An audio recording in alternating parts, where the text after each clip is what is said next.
안녕하세요. 공감 사회복지법제론 영상 강의 시작하겠습니다. 이번 시간에는 5장 사회복지 사업법을 공부합니다. 자, 102쪽 교재를 보시면요. 지난 7년간 출제 분포를 보면은 매년 3문제에서 4문제가 나옵니다. 단일 법률로는 가장 많이 나옵니다. 그래서 사회복지 사업법 그 어느 부분보다도 열심히 공부하셔서 다 맞추셔야 되겠다라는 것을 강조를 드립니다. 103쪽 보시면 훑어보기가 있는데요. 총칙, 사회복지법인, 사회복지시설, 그리고 재가복지, 보칙, 벌칙 크게 4부분으로 구성이 됩니다. 자, 그럼 먼저 총칙부터 보도록 하겠습니다. 이제 목적과 기본 이념이 나오는데요. 기본 이념이 시험에 한 4번 정도 나왔습니다. 12회, 17회, 19회, 20회. 뭐 그냥 읽어보시면 됩니다. 예, 뭐 크게 어려운 건 없기 때문에요. 그런데 이제 한번 같이 볼까요? 자, 104쪽에 중간에 있죠. 사회복지를 필요로 하는 사람은 누구든지 자신의 의사에 따라 서비스를 신청하고 제공받을 수 있다. 서비스란 단어를 좀 알아두시면 좋겠습니다. 그 다음 사회복지법인 및 사회복지시설은 공공성을 가지며 사회복지 사업을 시행하는 데 있어서 공공성을 확보하여야 한다. 사회복지법인, 사회복지시설, 그리고 사회복지사업 이런 게 이제 핵심 키워드가 되겠습니다. 그 다음에 사회복지 사업을 시행하는 데 있어서 사회복지를 제공하는 자는 사회복지를 필요로 하는 사람의 인권을 보장하여야 한다. 여기도 이제 사회복지 사업이라는 단어가 등장하죠. 그 다음 사회복지 서비스를 제공하는 자는 필요한 정보를 제공하는 등 사회복지 서비스를 이용하는 사람의 선택권을 보장하여야 한다.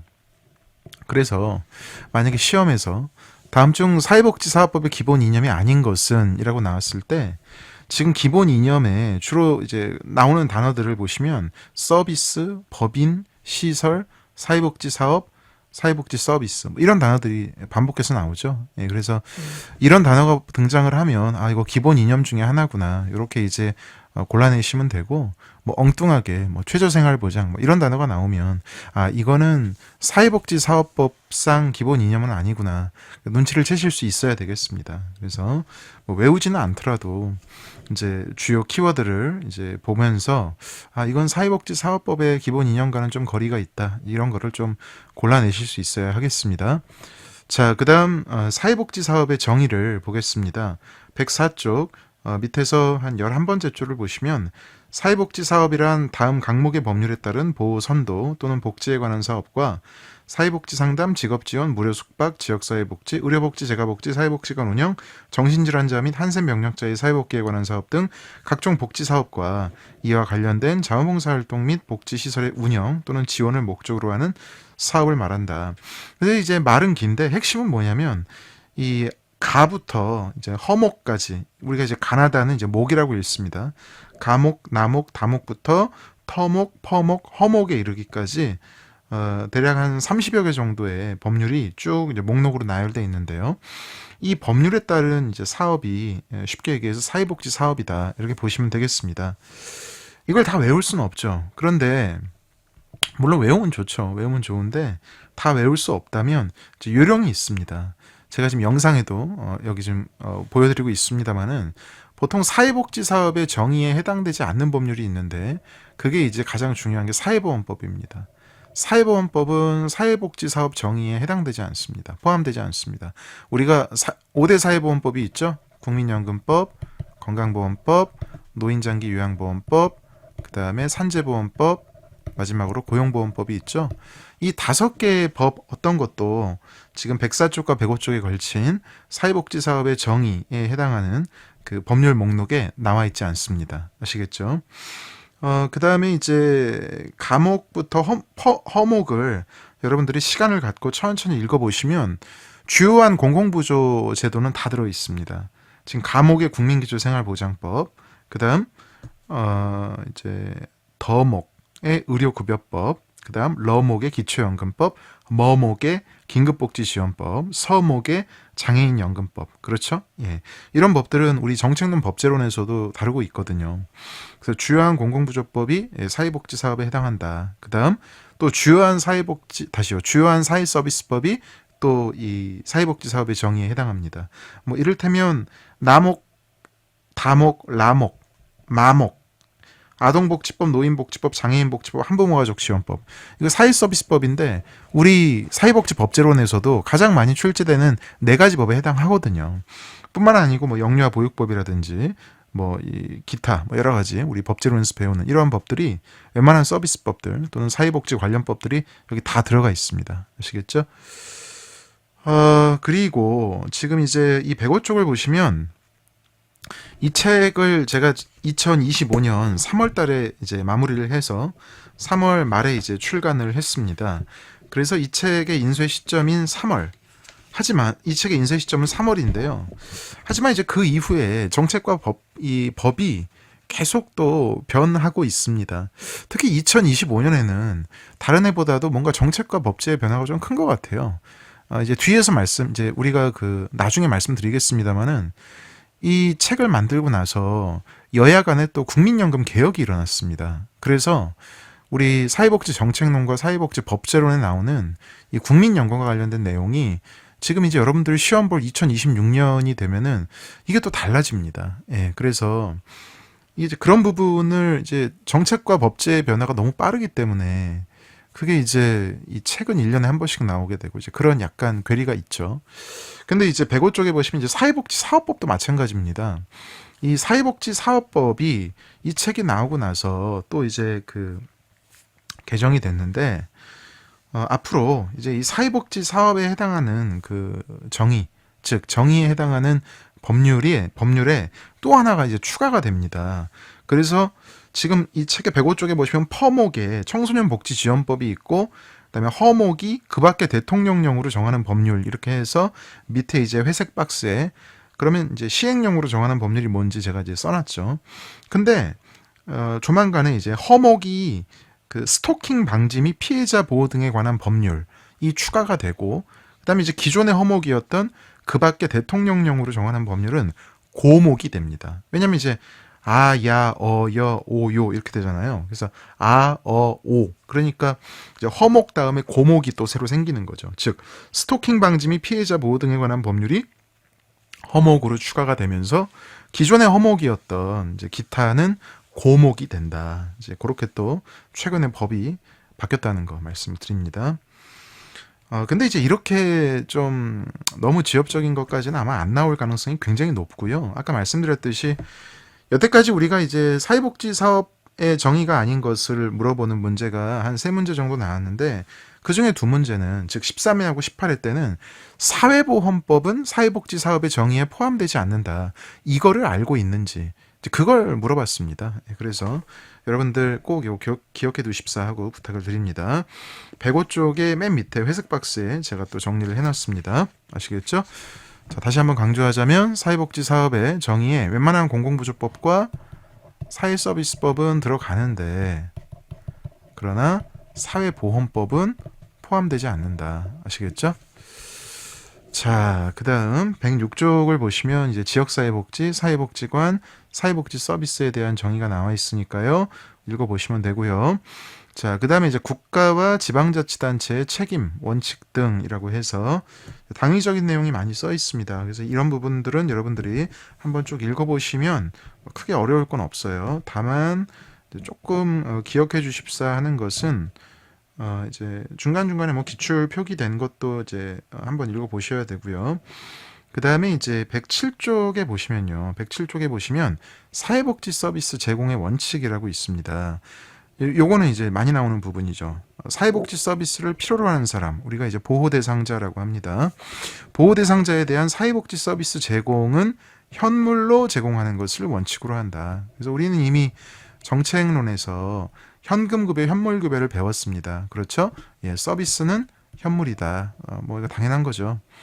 자, 그 다음 문장. 시장군수구청장은 국가 또는 지방자치단체 외의자로 하여금 서비스 제공을 실시하게 하는 경우에는 보호 대상자에게 사회복지 서비스 이용권을 지급하여 국가 또는 지방자치단체 외의자로부터 그 이용권으로 서비스 제공을 받게 할 수 있다. 그래서 이용권이라는 것은 이제 일종의 바우처라고 할 수가 있겠죠.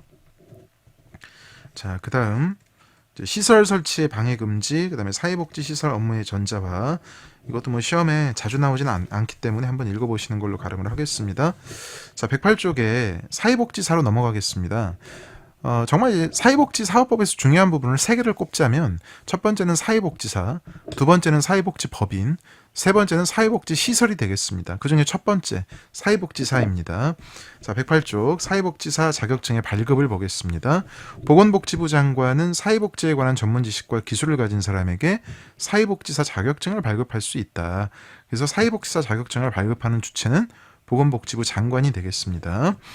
자, 그 다음 문장이요. 사회복지사의 등급은 1급과 2급으로 하되 정신건강, 의료, 학교 영역에 대해서는 영역별로 각각 정신건강사회복지사, 의료사회복지사, 학교사회복지사의 자격을 부여할 수 있다. 즉 일반 사회복지사의 등급은 1급과 2급이 있는데 이게 또 전문 영역별로 별도의 사회복지사가 있다는 것이죠.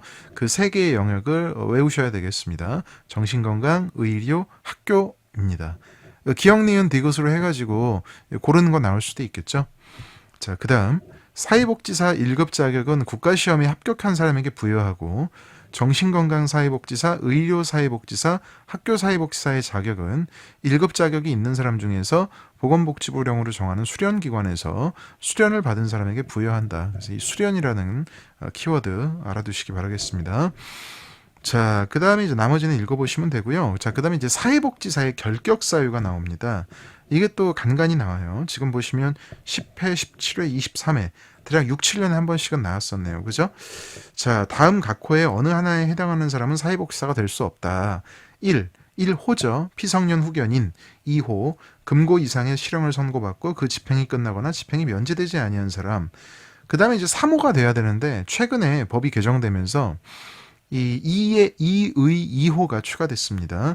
2호 금고 이상의 형의 집행유예를 선고받고 그 유예 기간 중에 있는 사람. 그러니까 2호하고 조금 이제 그 비슷한 성격의 결격 사유이기 때문에 이게 별도로 이제 6이라고 뒤로 뺀 게 아니고 2라고 해서 이제 바로 2호 밑에 바로 넣은 것이죠. 추가한 것이죠.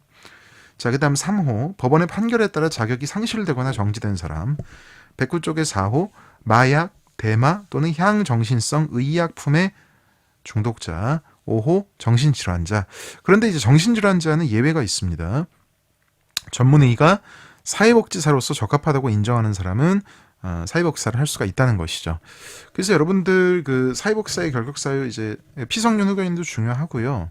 그 다음에 또 요 금고 이상의 실형을 선고받고 그 집행이 끝나거나 집행이 면제되지 아니한 사람이라고 나와 있죠. 그래서 이 금고라는 키워드 꼭 알아두시기 바라겠습니다. 우리가 이제 징역이라는 것은 그 교도소에 수감이 되어 있으면서 노역을 하는 거잖아요. 근데 이제 금고는 노역은 하지 않는 것이죠. 어쨌든 이 금고 이상, 즉 금고라는 키워드 기억해 두시기 바랍니다. 만약에 뭐 벌금 뭐 이런 식으로 나오면 틀리는 문장이 되는 것이죠. 자, 그 다음에 이제 109쪽에 사회복지사의 자격 정지 또는 자격 취소를 보겠습니다. 보건복지부 장관은 사회복지사가 다음에 어느 하나에 해당하는 경우 그 자격을 취소하거나 1년의 범위에서 정지시킬 수 있다. 다만 지금 밑에 보시면은 자격 정지 또는 자격 취소 사유가 6가지가 나와 있는데요. 그 중에서 3가지, 즉 1호, 2호, 3호에 해당하면 자격 정지는 안 되고 자격 취소를 해야 되는 것입니다. 그래서 자격 취소에 해당하는 사유를 보죠. 1. 부정한 방법으로 취득. 그렇죠? 예, 그래서 거짓이나 그 밖에 부정한 방법으로 사회복지사 자격을 취득한 경우는 자격 정지가 안 되고 무조건 자격 취소입니다. 2호 결격 사유의 어느 하나에 해당하게 된 경우, 우리가 앞서 계속 결격 사유 지금 말씀드렸잖아요. 여기에 하나에 해당하게 되면 나중에라도 이제 발각이 되면 자격 취소가 됩니다. 3호 자격증을 대여 양도 또는 위조 변조한 경우, 이것도 적발되면 사회복지사 자격 취소가 됩니다. 자, 그 다음 자격이 취소된 사람은 취소된 날부터 15일 이내에 자격증을 보건복지부 장관에게 반납하여야 한다. 보건복지부 장관은 자격이 취소된 사람에게는 그 취소된 날부터 2년 이내에 자격증을 재교부하지 못한다라고 되어 있습니다. 자, 페이지 넘기겠습니다. 110쪽으로 넘어가면요. 지금 그 110쪽 가장 위에 사회복지사 의무채용 제외시설이 있습니다. 이게 이제 지금 보시면은 그 109쪽에 밑에서 5번째 줄에 이런 말이 나와요. 사회복지법인 및 사회복지시설을 설치 운영하는 자는 대통령령으로 정하는 바에 따라 사회복지사를 그 종사자로 채용한다. 즉 이제 구체적인 내용은 그 대통령령을 봐야 된다는 것이죠. 여러분 다시 반복하지만 대통령령이라는 것은 사회복지사업법 시행령이죠. 그래서 사회복지사업법 시행령을 보시면 이 사회복지사의 채용과 관련해서 이제 좀 더 구체적인 내용이 나와 있습니다. 그 내용인즉슨 110쪽의 맨 위에 보시면 대통령령으로 정하는 사회복지시설이란 다음 각호의 시설을 말한다 이렇게 되어 있는데요. 자, 이게 이제 뭐냐? 다시 109쪽으로 넘어가시면 109쪽으로 돌아가시면 109쪽에 그 밑에서 두 번째 줄에 맨 오른쪽에 다만이라고 시작되는 게 있습니다. 다만 대통령령으로 정하는 사회복지시설은 그러하지 아니하다. 그러하지 아니하다는 게 뭡니까? 이게 이제 사회복지사를 종사자로 채용하지 않아도 되는 시설이라는 것이죠. 다시 110쪽으로 넘어갑니다. 110쪽으로 보시면 이제 사회복지사를 채용하지 않아도 되는 시설이 구체적으로 나와 있습니다. 즉 이른바 사회복지사 의무채용 제외시설이죠. 1호부터 6호까지 있는데요. 여기서 이제 중요한 것은 바로 1호가 되겠습니다. 노인복지법에 따른 노인여가복지시설. 그러니까 이것은 사회복지사 의무채용 제외시설입니다. 우리가 이제 나중에 그 8장에서 노인복지법 배우시겠습니다만은 노인여가복지시설에는 뭐 이제 노인교실, 뭐 경로당 뭐 이런 게 있습니다. 그리고 이제 노인복지관도 있는데요. 근데 이제 그 보시면은 이 1호에 노인복지법에 따른 노인여가복지시설 이렇게 써 있다는 것은 경로당 같은 것은 사회복지사를 의무 채용하지 않아도 되는구나 쉽게 알 수 있죠. 근데 괄호 열고 노인복지관은 제외한다 이렇게 써 있습니다. 그러면은 노인복지관은 의무 채용 제외시설에서 제외한다. 이중부정이니까 뭐예요? 노인복지관은 사회복지사의 의무 채용 시설이라는 거죠. 그래서 이게 시험에 2번이나 나왔습니다. 아시겠죠? 자, 그 다음에 사회복지사의 교육. 이건 뭐 그냥 읽어보시면 되고요. 자, 같이 읽어보죠. 보건복지부 장관은 사회복지사의 자질 향상을 위하여 필요하다고 인정하면 사회복지사에게 교육을 받도록 명할 수 있다. 다만 사회복지법인 또는 사회복지시설에 종사하는 사회복지사는 정기적으로 인권에 관한 내용이 포함된 보수교육을 받아야 한다. 사실은 뭐 굳이 이걸 저하고 같이 공부할 필요는 없죠. 이거 되게 쉬운 내용이잖아요. 그런데 이제 시험에 3번이나 나와서 제가 한번 같이 읽어보았습니다. 자, 그 다음에 이제 사회복지의 날이 있죠. 매년 9월 7일입니다. 이거는 반드시 외워주셔야 되겠습니다. 자, 그 다음에 111쪽에 이제 사회복지법인으로 넘어가겠습니다. 정말 중요하죠. 이거 매년 한 문제 나옵니다. 최소한 한 문제, 많으면 2문제요. 111쪽의 첫 번째 줄 읽어보죠. 사회복지법인을 설립하려는 자는 이제 앞으로는 계속 그냥 법인이라고 하면 사회복지법인입니다. 사회복지법인을 설립하려는 자는 대통령령으로 정하는 바에 따라 시도지사의 허가를 받아야 한다. 자, 그래서 뭡니까? 사회복지법인을 설립하려면 시도지사의 허가를 받아야 한다. 너무 중요합니다. 허가라는 것도 중요하고 시도지사의 허가라는 것도 중요하고, 즉 시군구청장 아니고 보건복지부 장관 아닙니다. 법인의 설립 허가를 받은 자는 법인의 주된 사무소의 소재지에서 설립 등기를 하여야 합니다. 자, 사회복지법인은 정관을 갖추고 있어야 합니다. 정관이라는 것은 뭐냐면 그 바로 나오죠. 이 목적, 법인의 목적, 명칭, 주된 사무소의 소재지, 사업의 종류, 자산과 회계에 관한 사항, 임원의 임면 등에 관한 사항, 회의에 관한 사항, 수익을 목적으로 하는 사업이 있는 경우 그에 관한 사항, 정관 변경에 관한 사항, 존립 시기와 해산 사유를 정한 경우 그 시기와 사유 및 남은 재산의 처리 방법, 공고 및 공고 방법에 관한 사항을 담고 있는 중요한 문서라고 할 수가 있겠습니다. 이러한 법인의 정관을 변경하려는 경우에는 그냥 마음대로 변경하고 세이브, 종료 이게 아니고 시도지사의 인가를 받아야 합니다. 자, 그래서 정관을 변경하려면 시도지사의 인가를 받아야 한다라는 거 외워주시기 바랍니다. 자, 그 다음에 이제 두 번째로는 임원입니다. 111쪽의 밑에서 두 번째 줄에 임원이 나와 있죠. 자, 임원의 선임과 관련해서 지금 숫자가 이제 많이 나오는데요. 이것들은 외워주셔야 됩니다. 좀 힘들더라도 외워주셔야 됩니다. 기출 그 표기를 보시면 무지무지하게 많이 나왔다는 것을 한눈에 알 수 있기 때문이죠. 사회복지법인은 대표이사를 포함한 이사 7명 이상과 감사 2명 이상을 두어야 합니다. 자, 다시 한번 반복합니다. 대표이사를 포함해서 이사 7명 이상과 감사 2명 이상을 두어야 합니다. 자, 112쪽. 법인은 이사 정수의 3분의 1 이상을 시도사회보장위원회 또는 지역사회보장협의체가 3배수로 추천한 사람 중에서 선임하여야 합니다. 아무래도 이제 이사는 공익을 대변할 수 있는 이런 사람들로 구성이 되는 것이 좋기 때문에 우리가 이제 이 전문가들의 이 심의기구라고 할 수 있는 사회보장위원회 또는 시군구 지역사회보장협의체가 추천한 사람을 이사로 선임해야 되는 것이죠. 자, 그 다음 이사회의 구성에 있어서 대통령령으로 정하는 특별한 관계에 있는 사람이 이사현원의 5분의 1을 초과할 수가 없습니다. 이때 대통령령으로 정하는 특별한 관계에 있는 사람이라는 것은 예를 들자면 출연자 또는 이사와 6촌 이내의 관계에 있는 혈족 뭐 이런 사람이 되겠습니다. 뭐 이것까지는 시험에 나오지 않겠습니다만은 좀 궁금해하시는 분들이 있을 것 같아서 말씀을 드렸습니다. 자, 그 다음에 이제 이사의 임기는 3년. 이건 외워야죠. 이사의 임기는 3년입니다. 그 다음에 감사의 임기는 2년이고요. 연임이 됩니다. 아시겠죠? 각각 연임할 수 있다. 자, 그 다음 외국인인 이사는 이사 현원의 2분의 1 미만이어야 합니다. 자, 그 다음 넘어가겠습니다. 112쪽 밑에 보시면 이제 임원의 결격 사유가 나와요. 이것도 이제 시험에 뭐 그다지 나오지는 않습니다만은 그래도 이제 빼놓을 수는 없어요. 그래서 임원의 결격 사유가 되게 많은데 다 외우실 수는 없죠. 예, 근데 이제 어쨌든 1호부터 113쪽에 이제 맨 밑에 3호까지 쭉 이제 그 10여 개 이상의 결격 사유가 나와 있는데요. 일단 미성년자, 사회복지법인 임원 될 수 없고요. 당연하죠. 그 다음에 피성년 후견인 또는 피한정 후견인 임원이 될 수 없고요. 파산 선고를 받고 복권되지 않은 사람 임원 될 수 없습니다. 법원의 판결에 따라 자격이 상실되거나 정지된 사람 임원이 될 수 없고요.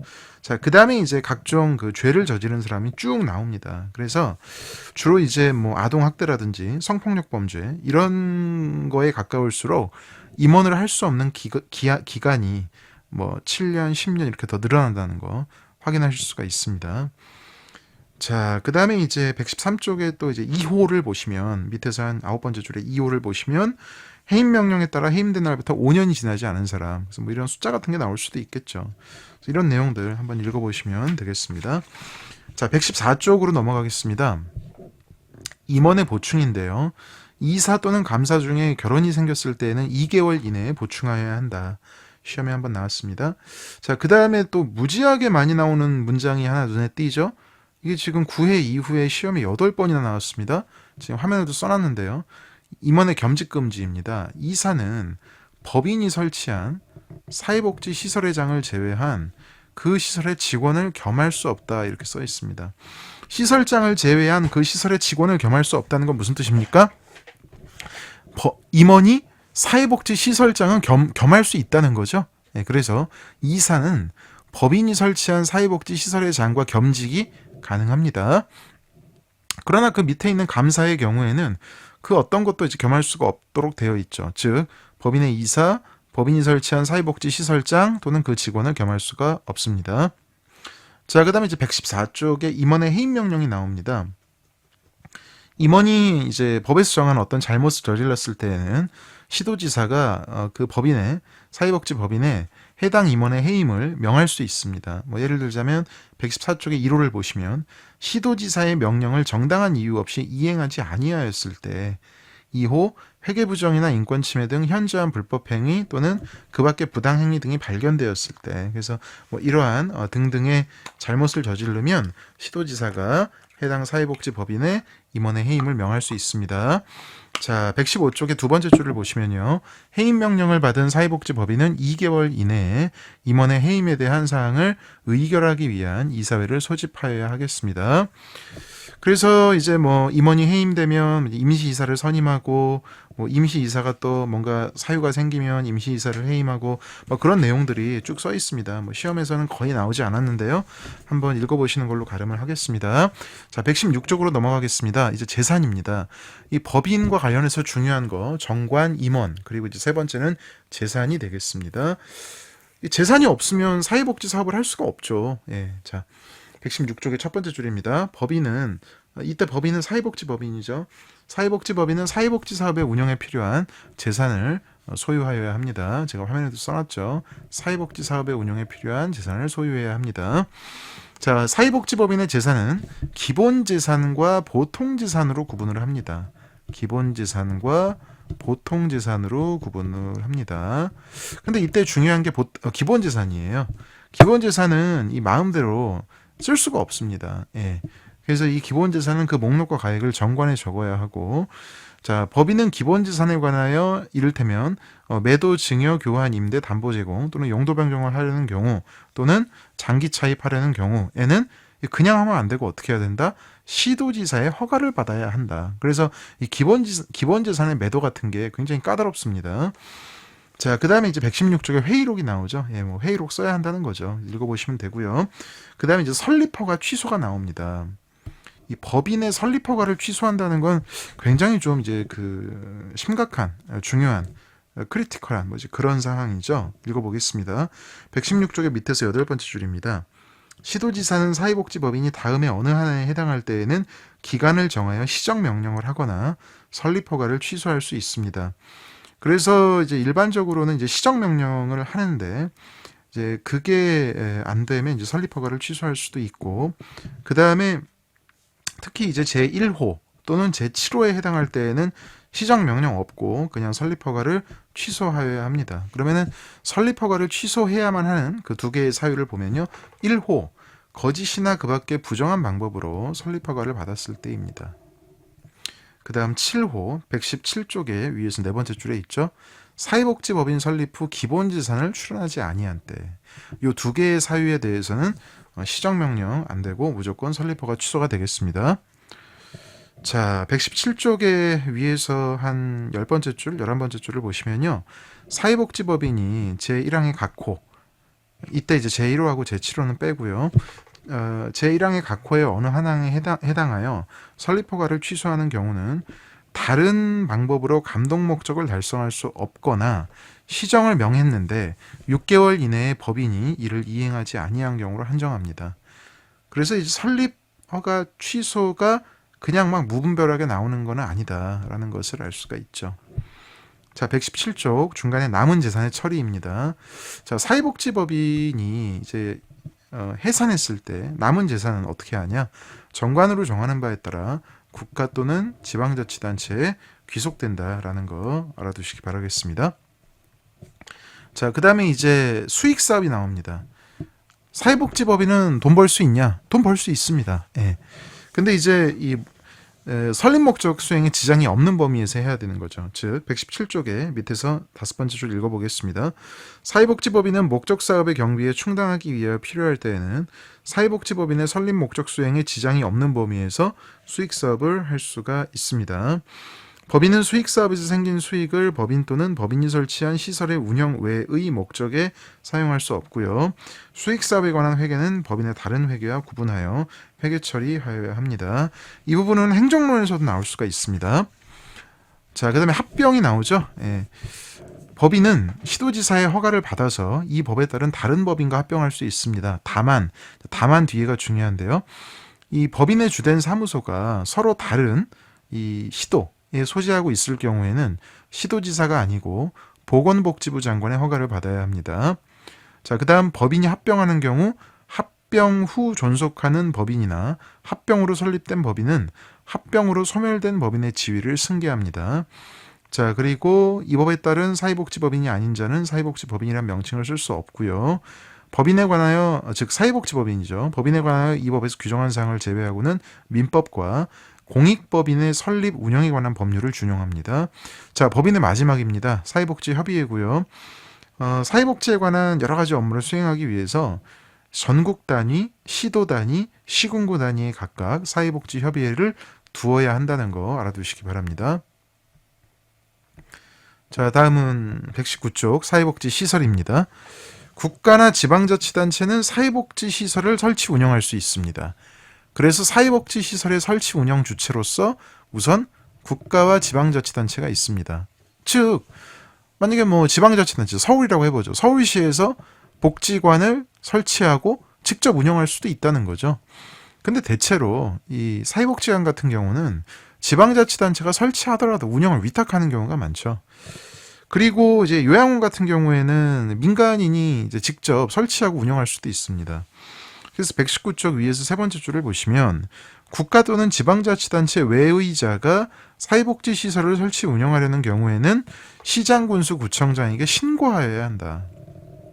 외우셔야죠. 아시겠죠? 우리가 이제 법인은 잊어버리지 않으셨죠? 법인을 설치하려면 시도지사의 허가를 받아야 했습니다. 그런데 사회복지시설 같은 경우는 시장군수 구청장에게 신고한다. 아시겠죠? 허가보다는 신고가 훨씬 쉽죠. 예, 그래서 이 사회복지시설 신고하고 운영하시면 됩니다. 자, 그 다음에 이제 밑에 있는 내용을 읽어보시면 되고요. 자, 119쪽 밑으로 내려가서 보험 가입의 의무를 보겠습니다. 사회복지시설 운영자는 다음의 손해배상 책임을 이행하기 위하여 손해보험회사의 책임보험에 가입하거나 한국사회복지공제회의 책임공제에 가입해야 됩니다. 이때 이제 여러분 보험이라는 게 뭡니까? 위험에 대비하는 거죠. 그래서 어떤 위험에 대한 손해배상 책임을 이행하고자 하는가, 그 위험이 이제 두 가지가 나와 있죠. 120쪽의 두 번째 줄에 첫 번째는 화재입니다. 그리고 두 번째는 안전사고가 되겠습니다. 그래서 화재와 안전사고에 대비하기 위해서 이 사회복지시설은 보험 가입의 의무가 있습니다.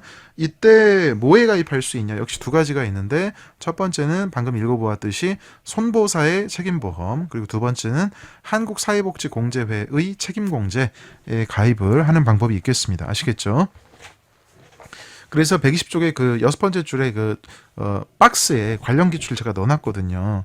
사회복지시설의 운영자는 지진에 의한 물적 피해의 책임을 이행하기 위해서 책임보험에 가입해야 한다. 이거 틀렸습니다, 그때. 왜냐하면 여러분 그 지진이라는 것은 화재도 아니고 안전사고도 아닙니다. 아시겠죠? 지진은 천재지변이기 때문에 여기에 해당되지 않고요. 21회 때도 또 시험에 나왔는데 사회복지시설은 손해배상 책임의 면책사업자이다. 손해배상 책임에서 면제됩니까? 아니, 손해배상 책임에서 면제되면 보험 가입할 필요가 없죠. 예. 근데 면제가 안 되니까 보험에 가입해서 위험이 발생했을 때 보험을 통해서 배상을 해야죠. 예. 그래서 이런 내용들이 이렇게 응용이 되어서 시험에 두 번이나 나왔다는 거 확인하실 수 있습니다. 자, 그 다음 120쪽의 안전점검을 보시죠. 사회복지시설장은 시설에 대하여 정기 및 수시 안전점검을 실시해야 됩니다. 이때 중요한 것은 안전점검 실시의 주체가 보건복지부 장관도 아니고 시군구청장도 아니고 시설장이라는 거, 이건 외우셔야 되겠습니다. 아시겠죠? 시험에 은근히 많이 나오더라고요. 자, 그 다음에 이제 밑으로 가서 사회복지관 을 보겠습니다. 사회복지관은 우리 지역사회복지론 시험 범위하고 또 완전히 겹칩니다. 자, 사회복지관은 지역복지 증진을 위하여 서비스 제공사업, 사례관리사업, 주민교육, 조직화사업, 기타 사업을 할 수가 있고요. 이에 관한 이제 구체적인 사회복지관의 사업 구분은 121쪽 표로 정리를 해놓았습니다. 이 표는 지역사회복지론에서도 배우게 됩니다. 그래서 여러분들 최소한 이 사회복지관의 3대 기능 외우셔야 되겠습니다. 서비스 제공 기능, 사례관리 기능, 지역 조직화 기능이고요.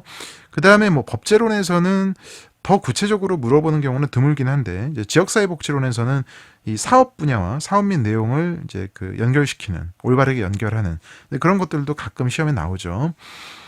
자, 그 다음에 121쪽에 중간에 보시면 사회복지관은 이제 원래 모든 주민을 대상으로 사업을 합니다. 평등하게. 그런데 이제 우선 제공, 서비스를 우선 제공하는 대상이 있다는 거 말씀을 드립니다.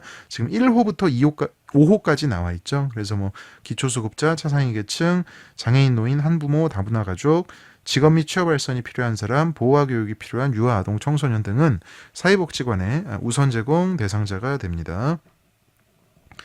자, 그 다음에 이제 시설장이 나옵니다. 시설장은 상근하여야 한다. 요 간단한 문장이지만 시험에는 자주 나왔고요. 자, 그 다음에 넘기셔서 이제 그 시설장이 될 수 없는 사람하고 종사자에 대한 내용이 나와요. 시험에는 이제 그다지 많이 안 나왔기 때문에 여러분들 읽어보시는 걸로 가름하고 넘어갑니다. 자, 운영위원회를 보겠습니다. 여러분들 사회복지법인에는 우리가 이사회라는 걸 둡니다. 이사회에 참여하는 사람들이 임원이죠, 임원. 이사와 감사. 자, 이사회라는 게 있고, 근데 이제 사회복지시설은 이사회가 아니고 운영위원회가 있습니다. 그래서 이 운영위원회라는 것은 시설 운영에 관한 여러 가지 사항을 심의하는 것이죠. 책을 보겠습니다. 122쪽에 밑에서 6번째 줄입니다. 사회복지시설장은 시설의 운영에 관한 다음의 사항을 심의하기 위하여 시설의 운영위원회를 두어야 합니다. 이때 중요한 게 심의라는 단어가 되겠습니다. 심의. 여러분들 앞으로 이제 그 사회복지법제론 쭉 공부하다 보시면 어떤 위원회는 심의도 하고 의결도 하는 그런 위원회가 있습니다. 심의, 의결. 그런데 여러분들 이 운영위원회는 의결 기능은 없는 거죠. 의결은 없습니다. 책에 보시면 그냥 심의만 합니다. 그래서 이거를 제대로 알고 있는지 묻는 문제가 유독 많았습니다. 123쪽에 위에서 5번째 줄 관련 기출 보시면 18회 때 이런 식으로 나왔죠. 운영위원회는 시설 운영에 관하여 의결권을 갖는다. 아닙니다. 의결권 없고요. 심의만 할 수가 있습니다. 자, 그래서 어떤 내용을 심의를 하느냐. 122쪽에 밑에서 세 번째 줄 1호 시설 운영 계획의 수립 평가에 관한 사항부터 123호 6호, 123쪽에 위에서 세 번째 줄 6호 시설과 지역사회의 협력에 관한 사항, 그리고 7호 그 밖의 시설장이 운영위원회 회의에 붙이는 사항에 이르기까지 굉장히 그 사회복지 시설과 관련한 다양한 내용을 심의하는 기구가 운영위원회가 되겠습니다. 운영위원회 위원으로 위촉될 수 있는, 임명될 수 있는 사람들의 목록이 이제 한 2번 정도 시험에 나왔습니다. 일단 시군구청장이 임명하거나 위촉을 하고요. 운영위원회 위원이 될 수 있는 사람들, 첫 번째 시설장, 두 번째 시설 거주자 대표, 세 번째 시설 거주자의 보호자 대표, 네 번째 시설 종사자의 대표, 그 다음 5번째 해당 시군구 소속의 사회복지 업무를 담당하는 공무원, 6번째 후원자 대표 또는 지역주민, 7번째 공익단체에서 추천한 사람, 8번째 기타 전문 지식과 경험이 풍부한 사람이 되겠습니다. 자, 그 다음에 시설의 서류 비치라는 내용이 나오죠. 그래서 보건복지부령으로 정하는 서류를 시설에 갖추어 두어야 한다라고 되어 있고, 보건복지부령이라는 것은 사회복지사업 시행규칙이죠. 그래서 시행규칙의 내용이 123쪽과 124쪽에 걸쳐서 회색 박스에 정리가 되어 있습니다. 사회복지시설에 갖추어 두어야 할 서류, 뭐 외우시지는 못하더라도 두어 번 읽어보시기 바랍니다. 자, 124쪽으로 넘어갑니다. 시설의 휴지, 재개, 폐지라는 내용이 나옵니다. 시험에 그다지 나오진 않았어요. 그래서 한번 읽어보시면 되겠습니다. 그 다음에 이제 시설의 개선, 사업의 정지, 시설 폐쇄가 나옵니다. 자, 124쪽 밑에서 세 번째 줄입니다. 보건복지부 장관, 시도지사 또는 시군구청장은 사회복지시설이 다음에 어느 하나에 해당할 때에는 그 시설의 개선, 사업의 정지, 시설장의 교체를 명하거나 시설 폐쇄를 명할 수 있다. 그래서 시설 개선, 사업 정지, 시설 폐쇄, 시설장 교체 등의 그 해당하는 사유가 125쪽에 1호부터 9호까지 1호부터 10호까지 나와 있습니다. 시험에는 그다지 등장하지 않았기 때문에 역시 한번 읽어보시는 걸로 가름을 하겠습니다. 자, 125쪽에 밑에 보시면 시설 수용인원의 제한이 있어요. 이거는 숫자니까 외우기 쉬우니까 외우셔야 되겠습니다. 사회복지시설의 수용 인원은 원칙적으로 300명을 초과할 수 없습니다. 아시겠죠? 300명 외우셔야 되겠습니다. 그런데 또 중요한 것은 예외가 있어요. 수용 인원 300명을 초과할 수 있는 사회복지시설이 있는데 대표적으로 노인복지법에 따른 이 양로시설, 즉 양로원이죠. 그 다음에 노인복지주택, 그 다음에 노인요양시설, 즉 요양원이죠. 이런 곳들은 300명을 초과할 수도 있다라는 거 말씀을 드립니다. 자, 그 다음에 이제 우리 사회복지사업법의 마지막 슬라이드가 되겠습니다. 4절입니다. 재가복지, 보칙, 벌칙인데요. 이 부분은 시험에 그다지 많이 나오지는 않습니다. 그래서 재가복지 같은 경우는 이제 재가복지 서비스하고 가정봉사원 양성으로 나와 있는데 사실은 이 부분은 뭐 거의 안 나왔습니다. 그래서 읽어보시면 되고요. 자, 보칙과 관련해서는 이제 그동안 다루지 못한 내용들이 좀 이제 정리가 되어 있는데요. 자, 먼저 보조금이 있습니다. 국가나 지방자치단체는 사회복지 사업을 하는 자 중 대통령령으로 정하는 자, 대표적으로 사회복지법인, 그 다음에 사회복지 사업을 수행하는 비영리법인, 사회복지시설을 설치 운영하는 개인 등이 되겠죠. 이런 이제 법인이나 개인에게 운영비 등 필요한 비용의 전부 또는 일부를 보조할 수 있습니다. 당연한 얘기지만 보조금은 그 목적 외의 용도에 사용할 수 없습니다. 자, 나머지는 읽어보시면 되고요. 127쪽입니다. 국유 공유재산의 우선 매각, 이런 그 이제 규정을 두고 있습니다. 즉 국가나 지방자치단체는 사회복지사업과 관련한 시설을 설치하거나 사업을 육성하기 위하여 필요하다고 인정되면 사회복지법인 또는 사회복지시설의 국유 공유 재산을 우선 매각하거나 임대할 수 있습니다. 그리고 보건복지부 장관은 시도지사 및 시장군수구청장에게 사회복지사업의 수행에 필요한 비용을 지원할 수 있습니다. 자, 그 다음에 좀 알아두셔야 되는 게 바로 그 다음인데요. 서비스 최저 기준이 나옵니다. 사회복지시설의 서비스 최저 기준. 보건복지부 장관은 시설에서 제공하는 서비스의 최저 기준을 마련해야 합니다. 이 최저 기준이라는 키워드를 외우셔야 되겠습니다. 여러분들 관련 기출에 보시면 이 19회 때는 여러분들을 헷갈리게 하기 위해서 적정 기준을 마련해야 한다. 이러한 틀린 단어가 나왔는데 최저 기준입니다. 자, 그리고 밑에 시설 평가를 보시게 되겠습니다. 보건복지부 장관과 시도지사는 사회복지시설을 정기적으로 평가하고 그 결과를 공표하거나 시설의 감독 지원에 반영할 수 있고 거주자를 다른 시설로 보내는 등의 조치를 할 수 있습니다. 그래서 시설 평가와 관련된 내용은 이 우리 보건복지부령, 즉 시행규칙에 구체적으로 들어 있는데요. 그래서 지금 시행규칙을 제가 일부 내용을 127조 가장 밑에 써놨습니다. 이 사회복지시설 평가의 주기가 시행규칙에 나와 있습니다. 바로 3년입니다. 즉 보건복지부 장관 및 시도지사는 3년마다 사회복지시설에 대한 평가를 실시하여야 하겠습니다. 자, 이 부분은 사회복지 행정론 시험 범위이기도 하니까요. 3년은 평가 주기 3년 외우셔야 되겠습니다. 그리고 사회복지시설의 평가 기준은 방금 아까 말씀드렸던 서비스의 최저 기준을 고려하여 보건복지부 장관이 정한다는 것도 알아두시기 바랍니다. 자, 페이지 넘기면요. 128쪽에 보칙의 나머지 부분이 나와 있는데 시험에서는 한국사회복지사협회가 2번 나왔습니다. 사회복지사는 사회복지에 관한 전문 지식, 기술을 개발 보급하고 사회복지사의 자질 향상을 위한 교육훈련을 실시하며 사회복지사의 복지 증진을 도모하기 위하여 한국사회복지사협회를 설립합니다. 또 알아두셔야 될 게 바로 그 밑에 문장인데요. 한국사회복지사협회에 관하여 이 법에서 규정한 사항을 제외하고는 민법 중 사단법인에 관한 규정을 준용한다. 이런 표현이 나옵니다. 여러분들 기억나시는지 모르겠습니다만은 우리가 사회보장급여법 공부할 때 한국사회보장정보원을 공부했습니다. 한국사회보장정보원은 우리가 이제 그 대표적으로 사회보장 정보 시스템, 행복이음이죠. 이거 관리 운영하는 공공기관입니다. 여기는 민법 중 재단법인에 관한 규정을 준용한다라는 그 사회보장급여법상 조문이 있었거든요. 그런데 한국사회복지사협회는 재단법인이 아니고 민법 중 사단법인에 관한 규정을 준용한다. 이런 표현도 알아두셔야 되겠죠. 자, 마지막으로 벌칙입니다. 벌칙은 자주 나오지는 않는데 그래도 안 나오지도 않아요. 그래서 이제 11회, 20회, 22회 때 1년 이하의 징역 또는 1천만 원 이하의 벌금에 대한 내용이 이제 시험에 나온 적이 있었고요. 128쪽의 밑에 보시면 이제 5년 이하의 징역 또는 5천만 원 이하의 벌금이 나와 있는데 이거는 몇 개 안 돼요. 그래가지고 이거는 한번 보고 수업을 마무리하도록 하겠습니다. 먼저 2가지가 있죠. 자, 둘 다 이제 다음을 위반한 자 이렇게 되어 있는데요.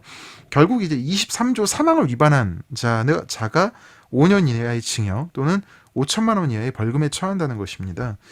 뭘 위반했느냐? 읽어보죠. 사회복지법인이 기본재산에 관하여 매도, 증여, 교환, 임대, 담보 제공 또는 용도 변경을 하려는 경우 시도지사의 허가를 받아야 한다. 이거 우리 배웠잖아요. 그죠? 사회복지법인이 시도지사의 허가 없이 기본재산의 매도 등을 했다. 그러면 어떻게 됩니까? 이거 5년 이하의 징역 또는 5천만 원 이하의 벌금에 처할 수 있는 사유가 되겠습니다. 아시겠죠? 또 2번째는 뭡니까? 128쪽 밑에서 2번째 줄이죠. 국가나 지방자치단체의 보조금은 그 목적 외의 용도에 사용할 수 없다.